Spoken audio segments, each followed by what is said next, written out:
In recent days, violence has increased in northwest Pakistan.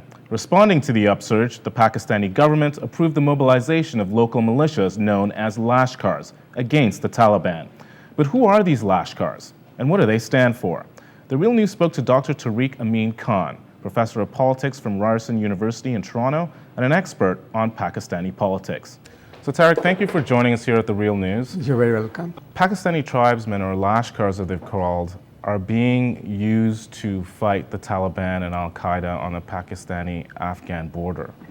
Who are these Lashkars? Who are they composed of? They are the residents of those areas, and they are led by the tribal heads, or the Maliks as they are known. And traditionally, the Maliks have been relied on by occupying powers, such as Britain used them, even Pakistan, when it became independent, used them. But during Musharraf's era, the Maliks were done away with, and reliance was more on government institutions being established in those areas. And now, given that Taliban have become so strong in those areas, it looks like that the government is reverting back to them.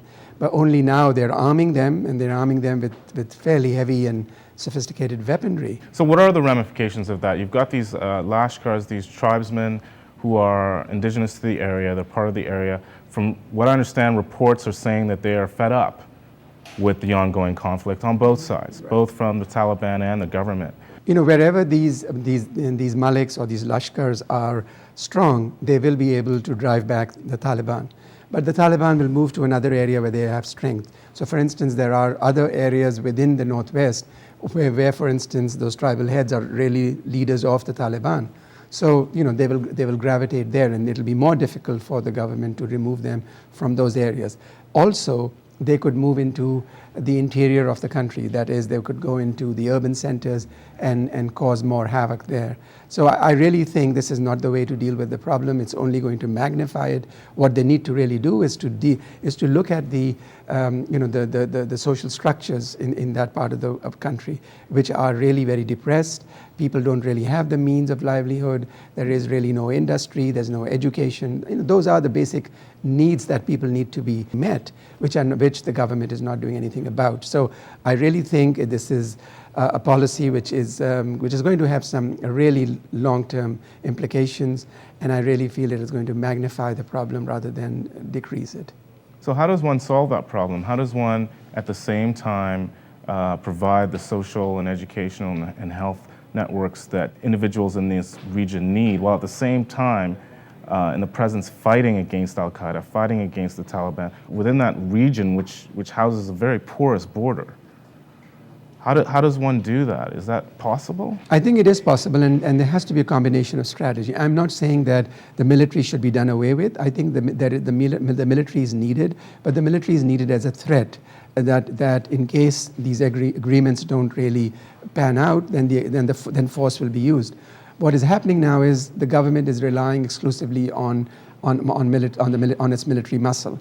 The same is the case for the US and NATO forces. They feel that there is a military solution. But now I think even NATO is recognizing that, and they've come out and saying that there is really no possibility of trying to do away with the Taliban just by using military force. These Lashkars, are they ideologically sympathetic to the Taliban or Al-Qaeda, or are they ideologically sympathetic to what the government is trying to do? Or are they just individuals who are getting paid to do this? I think the Lashkars I would say they are ideologically neutral in this instance. They could easily go on side of the Taliban too. But given that there is really an economic necessity for them to do this, and if the government is paying them to fight, they will join their ranks. And plus they're getting arms for it. So I would say that ideologically they are neutral, but things could shift in a hurry if, for instance, a wrong move is made by the government.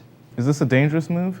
I really think they're playing with fire. Given that you arm a people, and you arm them at a point where they have all the sophisticated weaponry at their disposal, that could be used in any way. Once, let's supposing that Taliban are done away with, you think that those guys are just going to surrender their arms? They're not.